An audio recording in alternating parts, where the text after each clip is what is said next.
Hello friends, welcome to my channel home science insights. मैं आप सभी का अपने चैनल में स्वागत करती हूँ। So if you are also targeting D triple S B TGT domestic science exam and you want to crack TGT PGT exams, you just need to give a like, share and subscribe the channel so that you can have all the recent and current updates related to that exam. Also, there would be upcoming vacancies very soon. So if you are not started preparing, so kindly prepare and prep yourself for that because exams would be very soon. So now let us quickly move to the recorded section which I have prepared for all of you. Question number 1, shock symptoms of shock includes. देखिए, जब shock लगता है तो उसके लिए क्या symptoms होते हैं या क्या रीजंस होते हैं। रैपिड वीक पल्स, कंफ्यूजन, पेल कोल्ड, क्लैमी स्किन या फिर ब्रेथलेस एंड नोजिया। तो इसका करेक्ट आंसर हो जाएगा option number C, pale cold and clammy skin. जब भी कभी हमें शॉक लगता है तो हमारी स्किन पेल हो जाती है, ठंडी पड़ जाती है जिसे कोल्ड कहते हैं, और क्लैमी सी स्किन हो जाती है। चलिए बढ़ते हैं आगे अगले क्वेश्चन की तरफ। What is the correct treatment for a nose bleeding. अगर कभी नोज ब्लीडिंग हो रही है उसके लिए करेक्ट ट्रीटमेंट क्या होना चाहिए। Stand patient up, tilt patient's head backwards, apply cold compress to forehead. Patient को खड़ा कर दिया जाएगा, उसको थोड़ा सा हेड बैक से टिल्ट करके आप उसके सर के ऊपर कोल्ड कुछ कंप्रेस से अप्लाई करके, ताकि उसका जो ब्लड रिलीज हो रहा है वो रुक जाए। Lay patient down in a recovery position, patient को लिटा दिया जाएगा, apply soft bandage to nose और नोज अप्लाई कर दी जाए। Lay patient on back, elevate knees, reassure patient.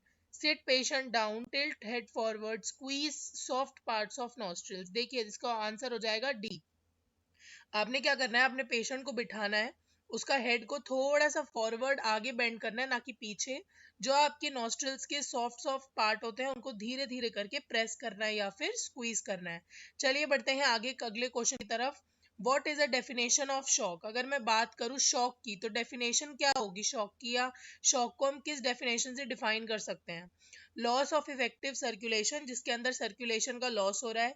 Severe injury, कोई सीवियर इंजरी हुई है। Reaction of a traumatic event, एक ऐसा रिएक्शन जिसका ट्रॉमेटिक इवेंट है। या फिर सीवियर इन्फेक्शन। तो shock basically loss of effective circulation.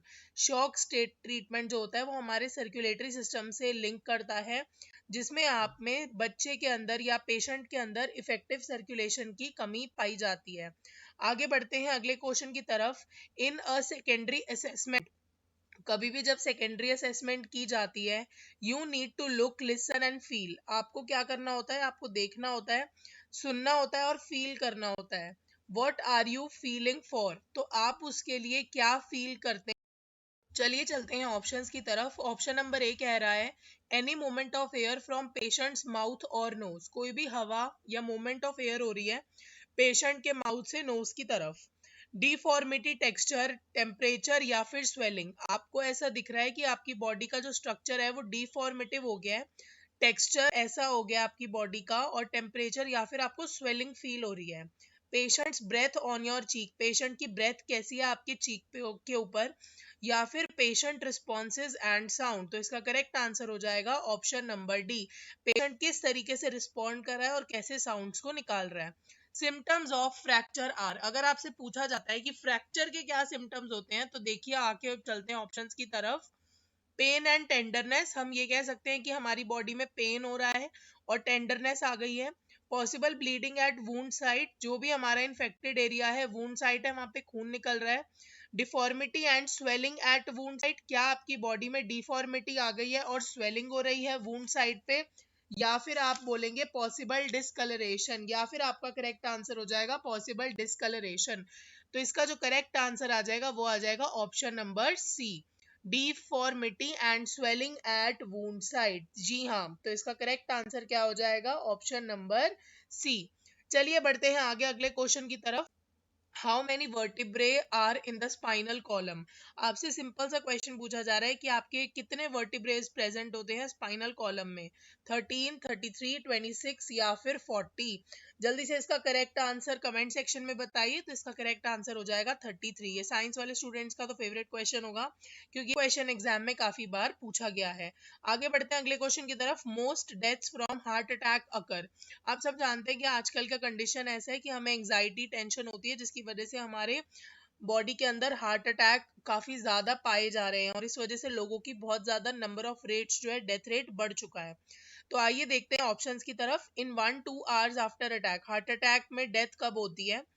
Attack आने के 1 से 2 घंटे बाद, इन 15 to 30 मिनट्स आफ्टर अटैक, आधे घंटे में डेथ हो जाती है, with in 24 hours of attack, attack आने के 24 घंटे बाद, या फिर with in an hour of attack. With in an hour of attack हो गया कि अटैक आते ही 1 घंटे में उस बंदे की मौत हो जाती है। तो ऑप्शन नंबर डी जो है इसका आपका हो गया करेक्ट आंसर। चलिए बढ़ते हैं आगे और देखते हैं क्या क्वेश्चंस लाए हैं आज की सीरीज में आपके लिए। What is the most correct procedure for first aid documentation? First aid documentation के लिए सबसे ज्यादा करेक्ट प्रोसीजर क्या बताया गया है? Gather information from by standards and record in petrol log book. आपने इंफॉर्मेशन गैदर कर ली बाहर खड़े हुए लोगों से और उसके बाद उसे कहीं पर रिकॉर्ड कर लिया अपनी लॉग बुक में। Record events as witness signed by first aider and kept on file.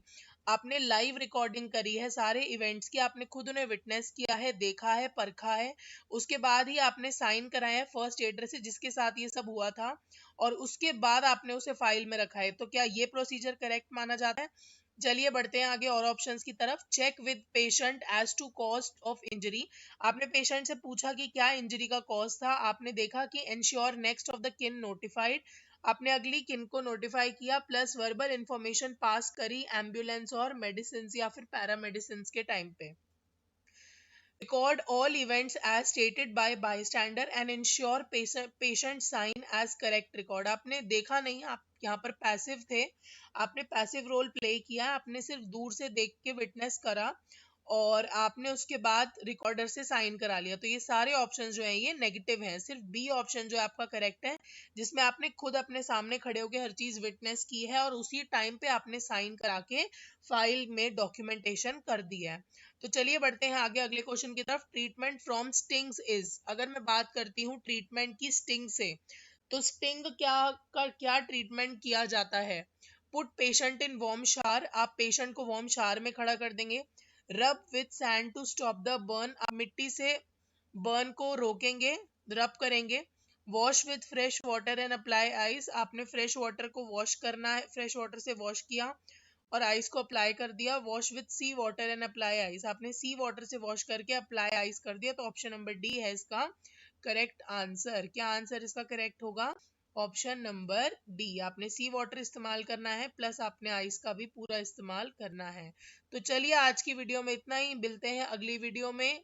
All the very best to all of you. हाँ, very very happy Ganesh Chaturthi from my side, from the channel and team of home science insights. So kindly check out the short in the description box. I am going to provide the link of the Ganesh Chaturthi short in the description box. So if you have not seen yet, so go and check the description box and like, share, and subscribe. And Welcome back, friends. I hope you liked today's session and it was a fruitful session for all of you. So keep subscribing the channel, kindly give a like, share, and spread the videos as much as possible so that our channel can have a lot more subscribers in the future. And these videos should actually be served to those people who really are in need of them. So please share it and we will meet in the next video. Till then, take care. Okay, bye bye.